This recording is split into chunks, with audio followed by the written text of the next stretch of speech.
Hi guys, it's Marc Zicree, Mr. Sci-Fi! And it's a rainy day in California. I guess we are tilting away from the sun and speeding toward calamity. Well, that's, there's always Mars. But in the meantime, here's something to entertain you.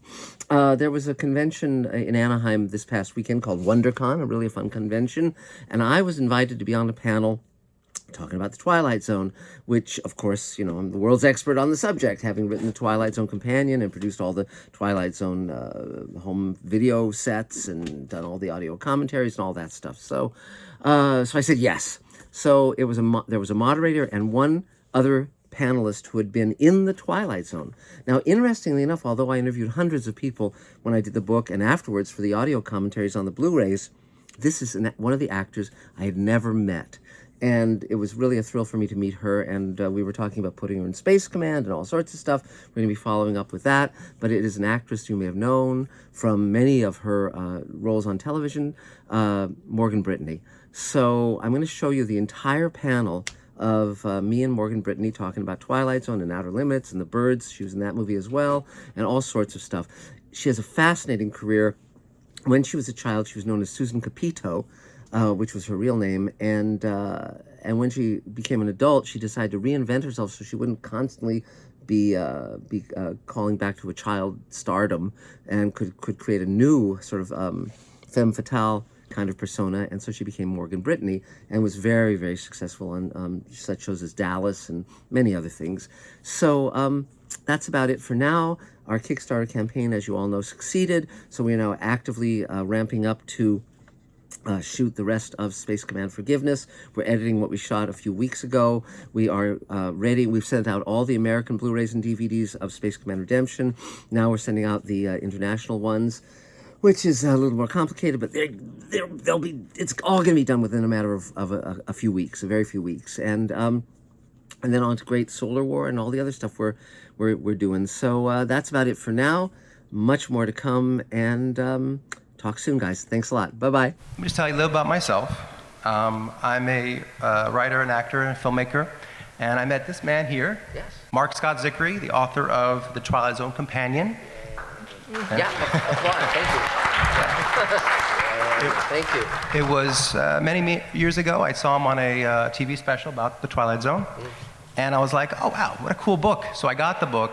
Then he went to a book fair actually in Miami. Yeah. Actually was. Yes. And I went up to them and I said, I really like what you wrote, except for about the episode, The Hunt. I liked that episode. He did not like the episode in his review, and I said, I think you got that wrong. And he's like, a lot of people tell me that. Yeah. Which I respected that. He was like able to. It destroyed me. So anyway. But the thing that Earl Hamner did not tell me when I interviewed him repeatedly, he did not mention he had written that episode before The Twilight Zone for the Kate Smith Hour, and it was done as a skit, a dramatic live skit on that show, and it starred John Carradine and James Dean. And you can find that clip on YouTube now. So that's a really interesting little bit of trivia. So that's pretty amazing. And I just want to introduce Marc a little bit. Before memes and Wikipedia and the internet, he wrote this book about the Twilight Zone, cataloging every single episode, who was in it, what they did, his review, and then beyond that, of course, the movies and the other versions of the show, the one in the 80s and then the early 2000s, and then recently I think you had a conversation with that. In this third edition, he has even more stuff. Yeah, people kept telling me stories. So anyway, but he's also a great filmmaker, very talented, and also a great supporter of many independent filmmakers, such as myself, both LA and abroad. So welcome, Marc. Thank you. Thank you. Thanks. Glad to be here. And to his left is Morgan Brittany. Yay! So Morgan started acting at the age of 5 under the name Suzanne Capito. She appeared in many programs in the 50s and 60s, beginning with the series Playhouse 90, and then doing 3 episodes of Twilight Zone, beginning with Nightmare as a Child, and then Valley of the Shadow, and of course Caesar and Me. As an adult, she changed her name to Morgan Brittany. She became a Ford model, appeared in commercials and print ads, and you've seen her in such movies as Yours, Mine, and Ours, Gable and Lombard, LBJ: The Early Years, And then, of course, shows such as Married with Children, Murder, She Wrote, Sabrina Teenage Witch, but you may know her best as Catherine Wentworth in the classic soap opera Dallas.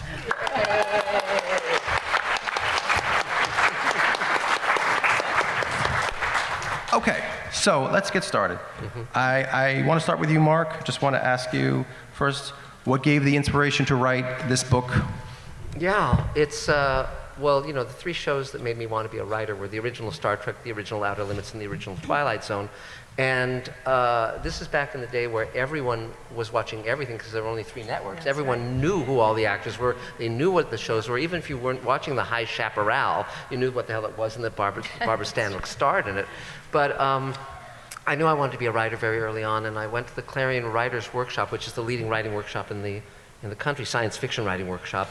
And during that experience in August 1975, we heard that Rod Serling had died, and it just was, you know, I mean, it was just devastating. He was only 50.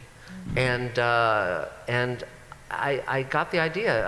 I knew George Clayton Johnson, who was one of the great writers of Twilight Zone. He did Kick the Can and you know, Game of Pool and Nothing in the Dark and so forth. And I just had this idea about writing a book about the Twilight Zone because no one had done it. And if Rod had been alive, I would have not done the book because I would have assumed that if anyone was going to write a book on Twilight Zone, it would have been him. But since he was gone, and I was just graduating college in 1977, I decided, and I knew I wanted a career in TV. And I thought, well, the way you learn how to write and produce TV, because there were no classes in it back then, was I thought I'll research one of the greatest television shows ever made and learn how they did it. And so I started writing that book when I was, I think, 21, and it came out, was an instant bestseller. It's been in print ever since. And by the time I was 21 or 22, I was writing for television. So it served very well. And it was just amazing. Carol Serling, Rod's widow, gave me access to everything. I was literally crawling through Rod's attic and going through his scripts and files and all that. It was amazing.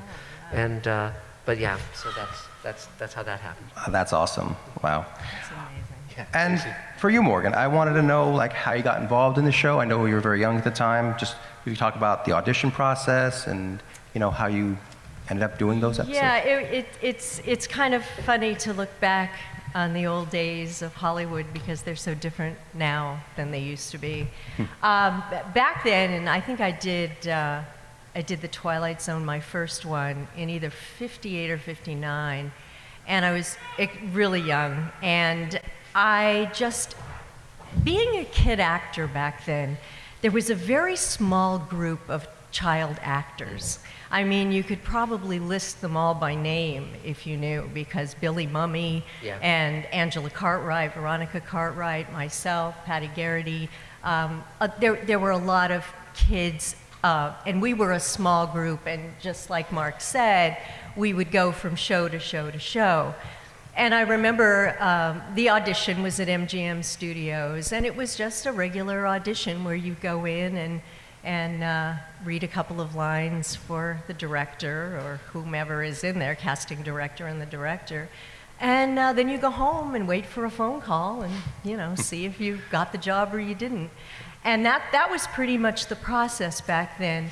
But working in the business, none of us, even throughout the years that I did Twilight Zone, which the last one was with Jackie Cooper, 63 or 64, something like that, none of us had any idea that it would, in 2023, we would be talking about Twilight Zone, and there would be thousands and millions of people around the world that knew every episode and knew every line and just cherished the writing and the direction. None of us had any clue. It was just pretty much a job that you went into, and you know, you had some grins and laughs and did your work, and it was all done. The amazing thing about Twilight Zone, it was done on the back lot of MGM and on the sound stages of MGM. And they were all the same. They would just move a few sets around and make it look a little bit different. And then you'd go on the back lot or you'd go on location locally. And you know, they'd use the same thing over and over. And if you really look at those episodes, you'll go, oh yeah, that was in that other show. And, you know, there's Mickey Rooney, but that was in the other episode. I mean, it was, that's the way they did things back then. You know, it wasn't big budget. Free shooting days. Yeah. And it was, you know, it was a great experience, but I had no idea it would turn into what it did. Because even to this day, people will ask me questions about, you know, well, here we are. what I know, and you know, what was it like, and the dummy that you worked with, was that the same dummy that was in the other episode? The dummy, you know. Yeah, exactly. Yes. And I have a lot of, you know, I have so many memories of that. Of doing that show. So that's the way it was in the beginning. And also the other thing to point out that younger people wouldn't know is back then, you watched a show when it aired. Yes. And for instance, when the original, when Star Trek debuted, the original Star Trek, I was 10 years old, and I recorded it on reel-to-reel audio tape in case it never aired again. Exactly. Because there were no VCRs. There was no way to watch a show or a movie when you wanted to. That's right. And so now, all these years later, of course, if you wanted to watch her episode, you know, Caesar and Me, or any of the other ones, Valley of the Shadow, or you know, Nightmare as a Child, you could call them up immediately on television. That's you know, right. You just go, That's say, right. this is what I want to watch. Oh, it's 99 cents to rent or whatever, and bang, There it is. Yeah. But one thing I will say about you is you were extremely distinctive and memorable. You looked like you do now, basically, except taller. And but you were very memorable, very distinctive, and of course, in that final episode, you played a monster. You know? Oh yeah. You know what's really funny too is that I got a lot of my work as a kid because of my eyes. Even as a child, I mean, there were people, when I changed my name and I put the childhood career behind me after Yours, Mine, and Ours, I completely wanted to reinvent myself. But yet, people would say, I think I know you, you know? And then finally, when I started doing movies of the week and things, people said, oh my gosh, you're the little girl that was in the Twilight Zone. I know you by your eyes. And so a lot of the casting, when I went in, there was something about the persona that I had, which I guess was my eyes, which I was blessed with. I didn't do anything to get it. So, but you're right. There were distinctive things, like Billy Mummy had a distinct quality about him that was very different from other kid actors. And he was so intense and so good. But we all knew each other. And everybody was different. Because Angela Cartwright, even though she and I had the same basic coloring and look, totally different. Totally different. Well, I'm working with Bill now on a series. Oh, are you? So and Veronica's going to be in another show that we're doing. Fabulous. So it's very fun because these are, I mean, it's so wonderful to act with pros who really have their you know, because, you know, well, we won't go down that road talking about some of the younger actors who don't know basic Well, stuff. Veronica and I did The Birds. Yes. That's right. Yes. The Birds. Yes, you're right. So That's we got to work together in that, which was, wow, is that stories. If you ever do a seminar on The Birds, there's a lot going on there. Yeah, that'll be a fun talk, Well, I was going to ask you about, you know, Rod Serling in terms of him being on set. I mean, did he give you direction, but specifically, did he talk to you, or is he just kind of in the background, just kind of, you know? He was an enigma, basically. Very quiet man. I remember on one of the sets, I want to say it was Caesar and Me. I'm pretty sure. But anyway, he had come in and he wanted to make sure everything on first day of shooting was okay. And so he got in a director's chair and he was sitting in one of those tall director's chairs and he was sitting under one of the arc lights. So he was in shadow. Wow. And you're not allowed to smoke on sound stages, remember? Well, he had his cigarette. Of course. And it was sitting, and you could see the smoke going up into the arc light.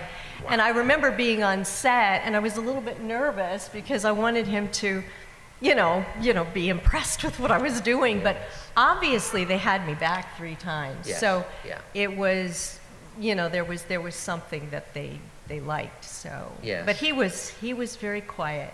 Never really had conversations. Yeah, and it's interesting because he didn't intend to be the narrator of Twilight Zone initially. If you ever look at the original pilot, it was narrated by a guy named Westbrook von Voorhees, who did The March of Time, and then they tried to get Orson Welles, and he was too expensive. And so Rod finally said, well, how about me? And everyone fell out of their chairs laughing. But of course, he was the perfect choice. Oh, but yeah. that was never his intent. And so he was a writer first and sort of a host or a personality, an actor second. But interestingly enough, the first episode you did was written by Rod, and the second and third ones weren't. Right, So, right, so the second one was Charles Beaumont, and the third was, I guess, Del-T Strassfield, who was William Frug's secretary. William Frug was, is that right? Yeah, William Frug Really? was the showrunner. Yeah. And that's the only episode with a woman byline. Right. Yeah, because it was a interesting. different world. Yeah. Well, I was going to say, Marc, I was going to throw my next question to you. I'm like, well, researching the show, like, what surprised you the most, and then, what was what surprised you the most, actually? It was amazing. I interviewed over 100 people, and the fact that I was able to convince Carol Serling, Rod's widow, to let me do the book when I had never even written so much as a newspaper article. I was an art major. I'd sold one short story, but I interviewed 30 people before I went to Carol, and so I really knew my subject, and I really knew I could pull this thing off. And she just believed me and gave me full access to everything. And there were secrets I found that no one had ever written about. For instance, all of the Twilight Zone episodes credited to Charles Beaumont. He was one of the great writers, along with Serling and Matheson and George Clayton Johnson and Earl Hamner. For the last season and a half, all of the episodes credited to him were ghostwritten by other people because he was starting to show the first signs of pre-senile dementia that ultimately killed him 4 years later. And so he could sell stories still, but he couldn't write them. And so, for instance, Living Doll, which is the Talkie Tina episode, that was actually plotted by Matheson and his friend Jerry Soule, but Jerry Soule wrote it in its entirety. And so no one had ever talked about that, no one had ever revealed it, and finally they revealed that to me. And also, when I was up in Rod's attic, I found a box that was unmarked. I opened it up, and it was filled with unproduced Twilight Zone scripts by Serling and by Charles Beaumont and Richard Matheson, and 2 by Ray Bradbury. And one of them had a cover note written by Ray that said, this is the first one, I'm sure will be many, I look forward to a good, wonderful collaboration. And three of Bradbury's proteges were the core writers, Matheson, Beaumont, and George Clayton Johnson, but Ray only was credited with 1 episode. And I'd heard that he and Rod had had a falling out, but neither of them ever talked about it publicly. And so when I was researching the book in my early 20s, I wrote to Ray and I said, will you let me interview? And he said, no, my work stands for itself and blah, blah, blah. So decades later, Ray came across something I'd done and really loved it, and he called me and he invited me to the house, and I started going like once a month to hang out with Ray Bradbury and talk about life and career and everything. And I didn't tell him I'd written the Twilight Zone Companion because I knew it was a sore point. And finally, and I did this for over a decade, finally we were good enough friends that I admitted that I'd written that book, and I said, okay, can you tell me what happened between you and Serling? And he did. And I have a YouTube channel called Mr. Sci-Fi where I said, okay, I'm going to tell the story that Ray told me. It takes 30 minutes to tell it, so I won't tell it here. But if you go on Mr. Sci-Fi on YouTube, you can just type in Bradbury and it'll come right up, and you can listen to it. But it was amazing how Rod was influenced by Bradbury, and they just, there came that fracture point, and it was never really healed. But he did do 1 episode, right? The Icing the Body Electric, yes, right? But it was a very problematical episode. Yeah. They shot it, and then months later had to reshoot it with different actors. Different actors, yeah. And so it was very problematical. But that and Veronica Cartwright in it, yeah. Right. But it was amazing. I mean, the kid actors who were the staples, the ones you saw over and again, were all so solid. I mean, it was great. Well, I did a Twilight Zone convention a while back, and Mary Badham was there. Oh, wow. And Mary Badham, I was just amazing in To Kill a Mockingbird. Yes, she played Scout. I mean, just incredible. And we had the best conversations about Twilight Zone because she said the same thing that I did, like. How did this come together so magically, this show? Yeah. I don't know what the intervention was, but the writing, the producing, The the directing, directing, the casting, the music, Bernard Herrmann, Jerry Goldsmith. The music, Yeah. everything Phenomenal. about it. And it was so, a lot of it too. If you look back, like one of my favorite episodes is The Obsolete Man. Yes, Oh, Burgess Meredith. Burgess Meredith. and It's one of my favorites. And I watch that over and over, and I am just amazed at back then how prescient it was Yes. that this could be our life. Yes. You know, Right. and some of the other, I mean, some of the other shows were so, it's like somebody could see I know. He was amazing. what was, I mean, it's just so bizarre, but it came together That's right. so incredibly well, where many other TV shows, they come and they go, but they don't No. have this power. I mean, you think about, Yes. what is it, Memorial Day or 4th of July, and it's a marathon Yes. every year. Yes. I mean, over and over and over, and people can just watch them again and again and again. Yes. It's fabulous, and every time I watch them, Yeah. I see different things.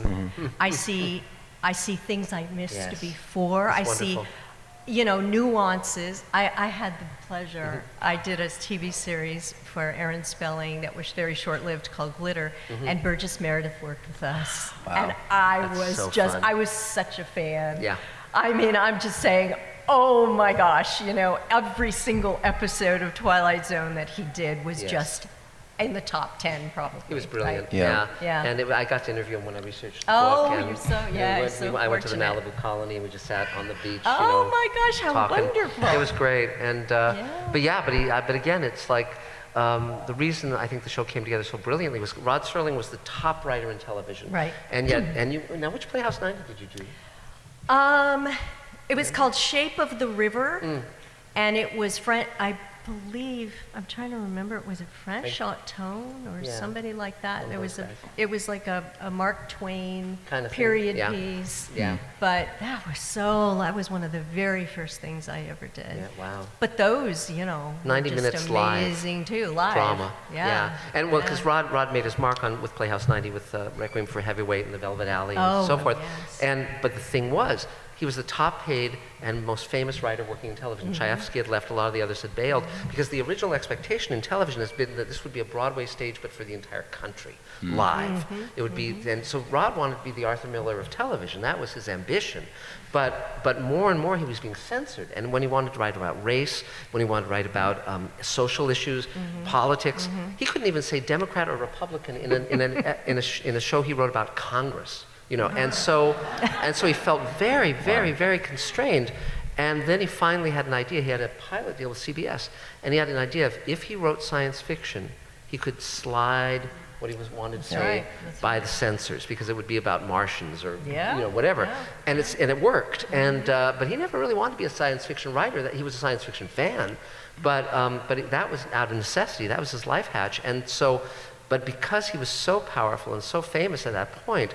He had won tons of Emmys, and he had power. He was the first real showrunner in the modern sense. Prior to Rod, producers ran the show, and writers were subordinate to them. The producer had the final say. Right. Rod was the first writer, creator in drama that was the guy at the top of the food chain. And so when he brought Matheson and Beaumont and all those guys aboard, he said, listen, write your script, and we're not going to screw with it. And Beaumont didn't believe him. Beaumont had written for Wanted, Dead or Alive, some of the other shows. And he said, but okay, I'll try. And he was astonished that they shot the draft the way he wrote it. You want to know something? Sure, yeah. The scripts that I found? Yeah. White pages. Wow, that's amazing. Now, for those who don't know what that White means, in TV, each time there's a new draft, a production draft, it's a different color. So the first draft is the white draft, and so they never shoot that version. And but it's true. And so they trusted their writers, and Rod protected the writers. And because the scripts were so great, they could get great directors, they could get great actors. A lot of actors who normally wouldn't do television, Rod could get them. And so, I mean, you know, Jackie Cooper, I mean, he had been a kid star. Mickey Rooney? Yeah, Mickey Rooney. And I feel like, and I wanted to ask you about like the residents. I feel, and I want to see what both of you feel, is that one of the reasons why this particular show connects to people is, I think, because it does go beyond being just a scary show. It's not just a twist. It's also connecting to something very relatable that I feel like we all feel. Well, it's what Morgan was saying. most TV shows, if you ask what they're about, the answer is they're about an hour. And, you know, and that's it. Right, yeah. But Rod had a lot to say, and he had a great compassion and a great empathy and a great, he had a great sympathy for the little guy, you know, and, you know, and that humanity, that enormous soul of his and the incredible articulateness, it just shines through. And he set that bar so high that the other writers rose to it, you know, and, you know, they were all different, one from the other, but my gosh, just the talent pool was incredible. Yeah, and you have to empathize with the characters. Yes. And you did. I mean, Yes. even in Caesar and Me, he did a bad thing, but you felt for him. Yeah. And which gave me ammunition as being the villainess Yes. in it, to be, you know, to go after it even fun. more. And Yeah. the director, I remember when we sat down and we discussed the episode and how he wanted me to play it. And Jackie was kind of like this. I mean, he was the most amazing guy, because he'd come in and he'd be laughing and having this great time and go on set. And then this persona just Yes. changed. Yes. And he'd kind of slump his shoulders a little bit, and he'd be dejected, and it would be this whole, and it was a metamorphosis that I couldn't Yeah. believe. Yeah. But yet, that's what people grabbed onto Yes. in a lot of those episodes. It's Yes. like with Burgess Meredith when his Yeah. glasses fell, you know? Yeah. I Yeah. mean, it's like, you feel it. Yes. And Yeah. so many times today in shows, you just don't feel it. No. Well, but also another thing I think relates to this is that generation of writers and directors and even actors, most of them had been through World War II Yes, as soldiers. yes, I mean, exactly. Rod was a paratrooper. He jumped out of airplanes into jungles filled with men trying to kill him. Yeah. And that I refer to that generation that came back from that war as young old men, because they weren't the same as teenagers would be now, or people in their early 20s. And they had life experience. They had seen life and death, and they lived on the edge, and they knew what it was to face their own mortality. And so there's a depth of understanding of the real world that shines through that work. Whereas a lot of the TV you have now, and I don't mean to badmouth the young generation of writers, but most of them are writing things derived from other movies and TV shows. Yes. And they haven't taken the Yes. time and trouble to go out and live. Yeah, And you it's know, true. it's just a carbon, like a copy of a copy of a copy. Which is Right. why this holds up, Yeah. right? Yes, Absolutely. yes. That's why it holds up. Yeah, well, great is great. That's true. So, yeah. Very true. Well, Yeah. on that token, I wanted to ask you, this is, you know, Sure. ultimate fan question. What are your favorite episodes? Like, what connects you the most? Like, this is like my number. Yes. For Marc, I'll start with you. Yeah. Walking Distance would have to be my favorite. Kick the Yeah. Can.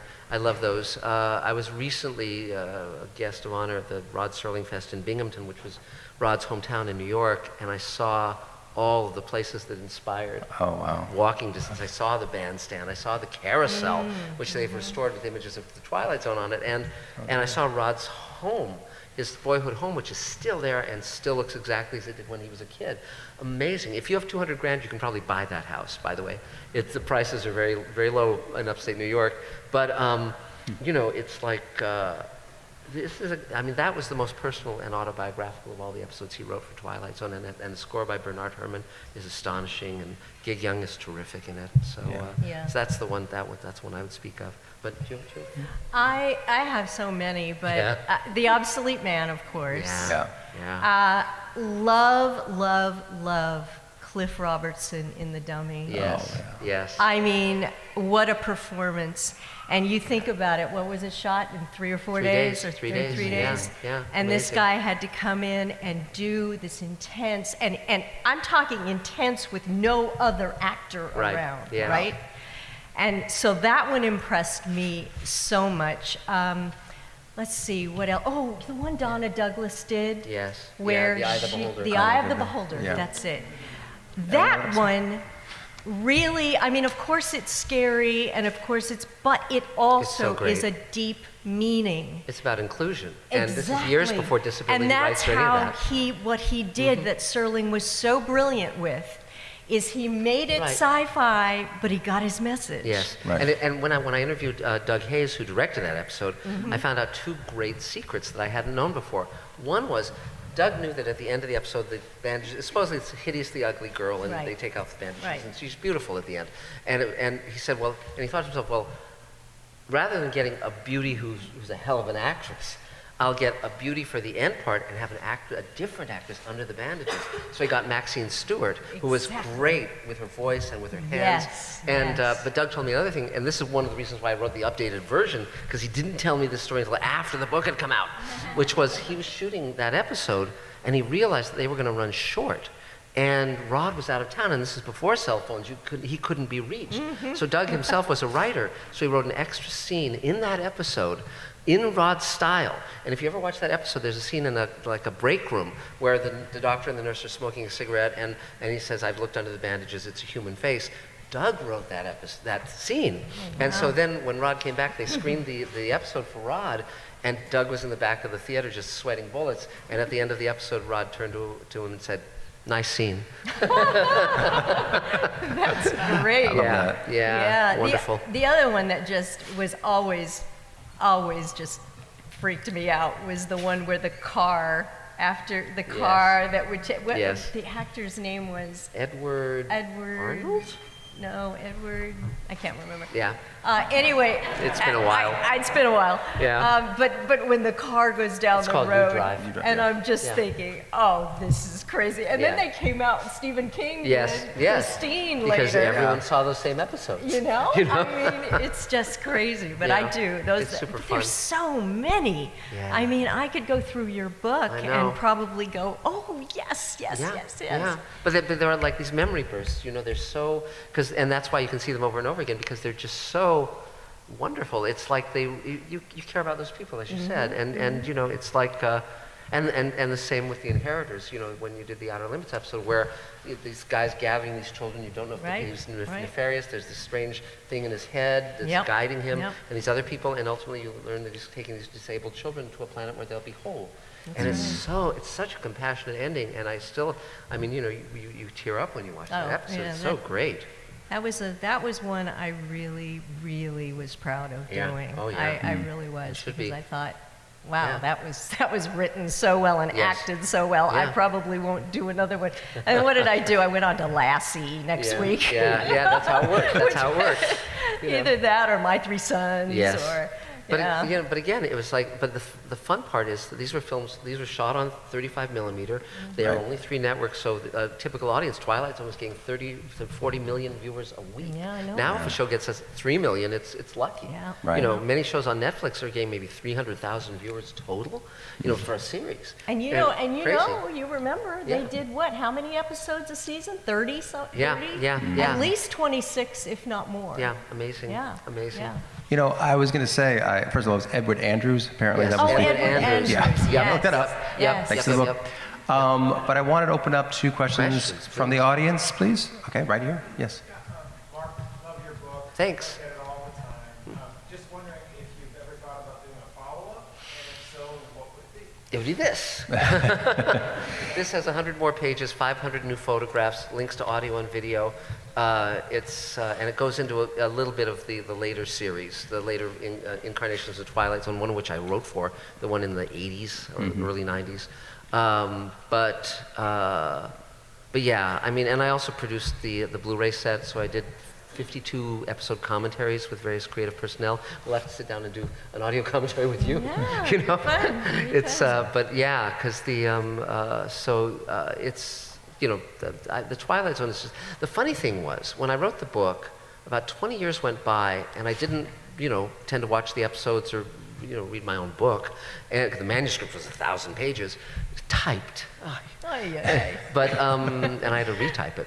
But the PBS was doing a documentary on Serling, and they asked me to come. They were going to shoot it in black and white film, and they were going to interview me for about 2 hours. And so I thought, I brought the book with me, just in case I couldn't remember things like Edward Andrews.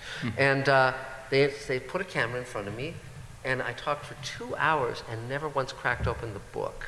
And I realized how hardwired that stuff was in my head. And but I'm so glad that I wrote the book when so many of the creative personnel were around. Doug and all those people. George Clayton Johnson and Matheson. Brilliant men and women. And so So yeah, so it's just so you can catch up with the Blu-ray set or with this, and but I sort of kind of, I actually did a Kickstarter campaign where I was going to do the remaining 100 episodes I haven't done commentaries on with the creative personnel and with those who've been inspired by Twilight Zone, which is pretty much every writer in drama. Yeah. And because I did a few commentaries on Twilight Zone episodes with people like Neil Gaiman and Matt Weiner, who created Mad Men, and they're all, Rod is their idol, you know. Sure. And but so I didn't finish that Kickstarter campaign just because things got too busy on the show I'm writing and directing and producing now. But eventually I'll probably do that 100 extra episodes. Just You'll get to it. yeah, yeah, when I have the time. So, Okay. Yes. I guess this question for both of you, it might be more from Morgan, but please.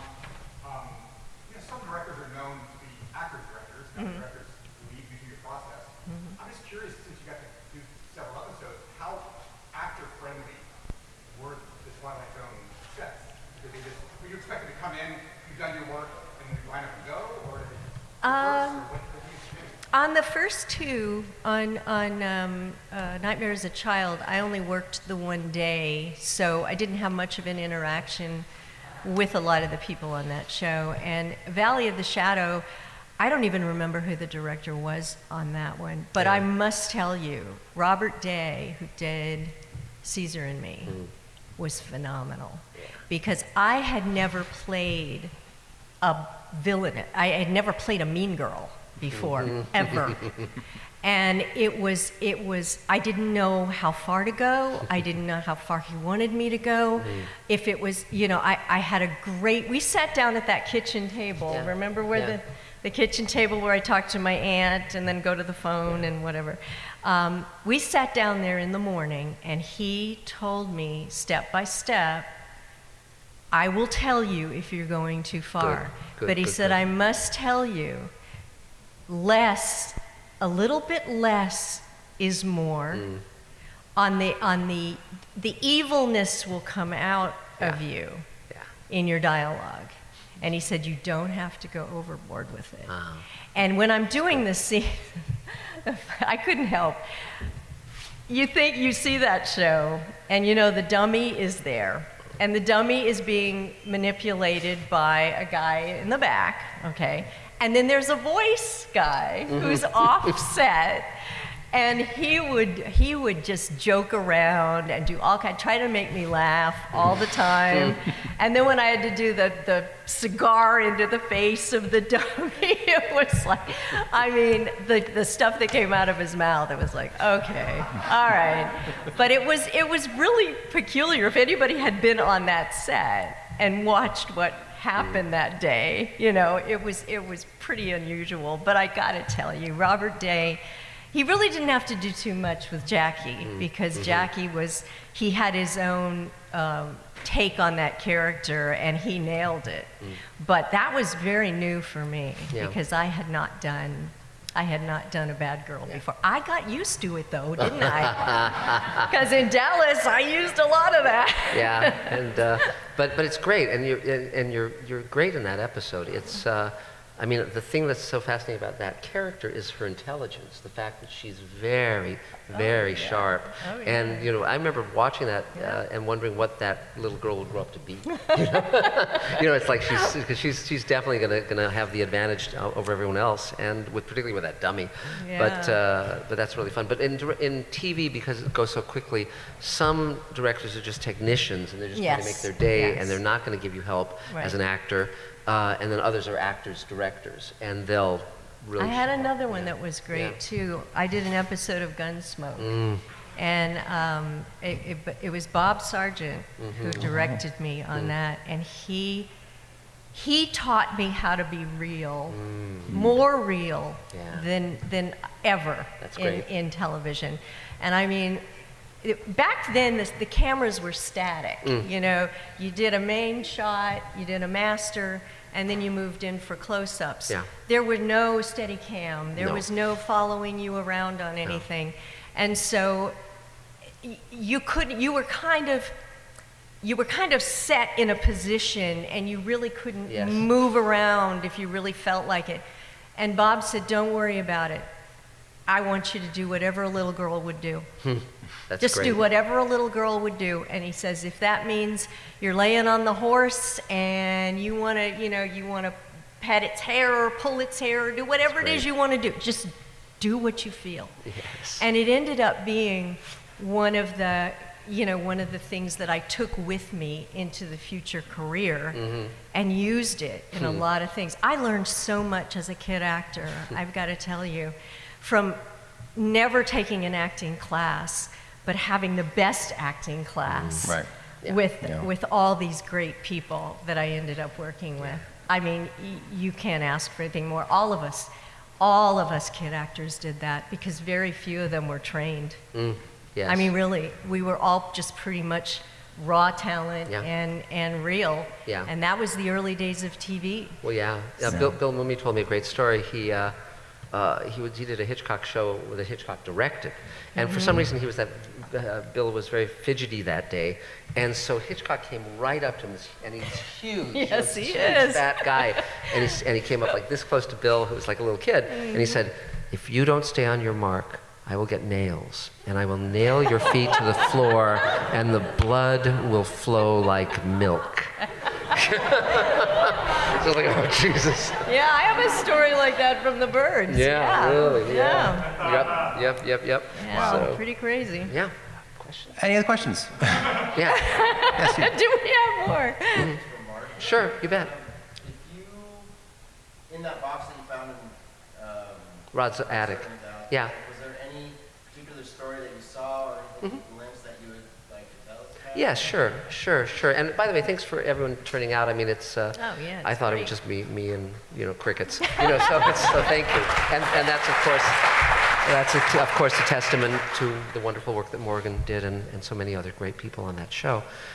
Yes, it was really like finding treasure, buried treasure.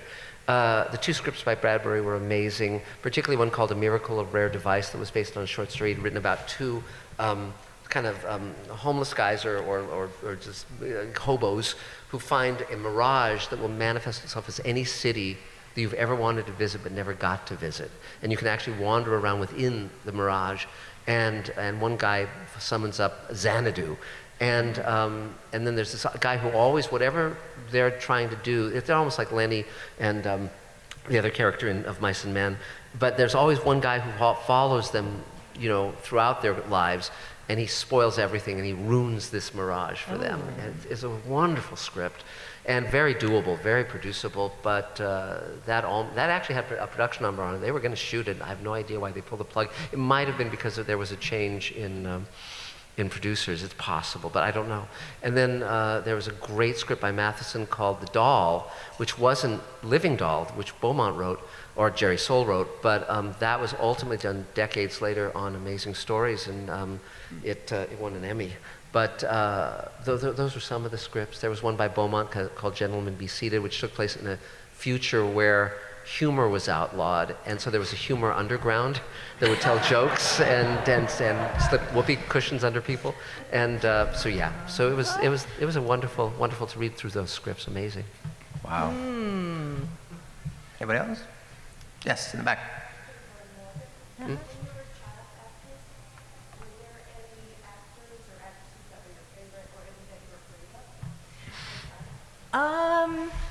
Gosh, favorites. I had, I did a Western with Chuck Connors, who was the rifleman. Yes. Yeah.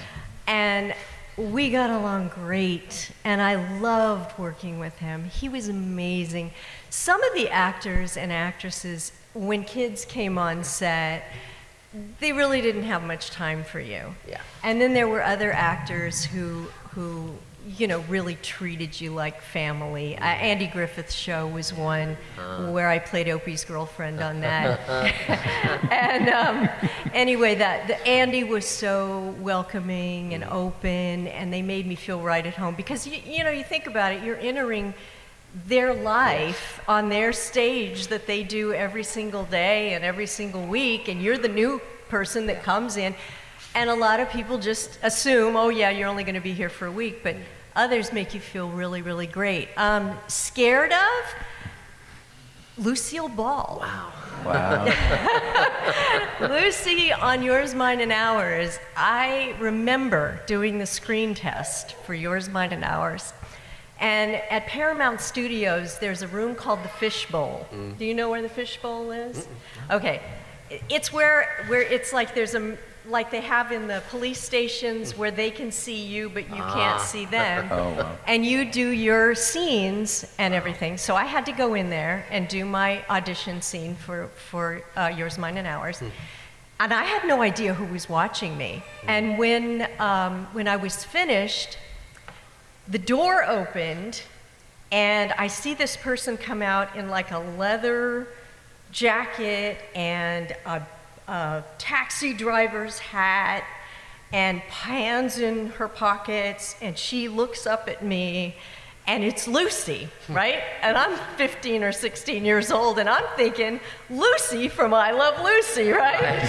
Oh no. This deep voice comes out, and she goes, "That was really, really good." And I said, "Thank you. That's great." And then when I got on set, I was hired and I got on set, no nonsense. 18 kids. And man, if you didn't toe the line, if you were 4 and you didn't toe the line, she basically got in your face and said, "You can be fired." A 4-year-old. So all of us knew it was like, okay, Lucy, but yet, I've got to say, I learned more from her about knowing technique and also knowing technical things about lighting, about makeup, about angles. Yes. She knew everything. In fact, the director, Mel Shavelson, just kind of stood back whenever Lucy was in the scene and didn't bother. And Henry Fonda very rarely said anything, just kind of went along with everything. Lucy would come on set and she'd say, "Move that light. That's my light. It's not far enough over." You know, and then she'd say, "Don't come in too close. You know how far to come in. Don't come in any closer." And everybody's like, okay. Well, she ran a studio. She and Desi ran a studio. They were the founders of Desilu. There wouldn't be Star Trek or Mission Impossible without her. That's right. Yeah. But Lucy, you know, you see her on all these shows and everything, but she was tough. She was tough, but what a pro. I mean, what a pro.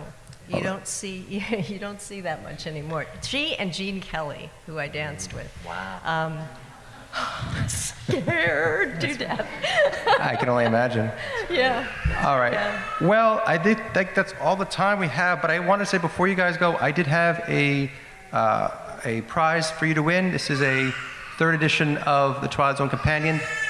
My son in the back is excited about this. This is the 3rd edition of the Twilight Zone Companion, signed by both Mr. Marc Zicree and Miss Morgan Brittany. To get the book, you have to answer this trivia question. And the first person to raise their hand, maybe you can help me find out which one is the first person. Which episode was the first one to feature both the familiar Marius Constant theme and the first to feature Rod Serling on camera introducing the episode? Oh, this guy right here. It was the episode where the woman kept saying that she's having the same drink over and over again, and then it's the airport. No, that's not that one. Anyone else? You know? Yeah. One for the Angels? No. Anybody else?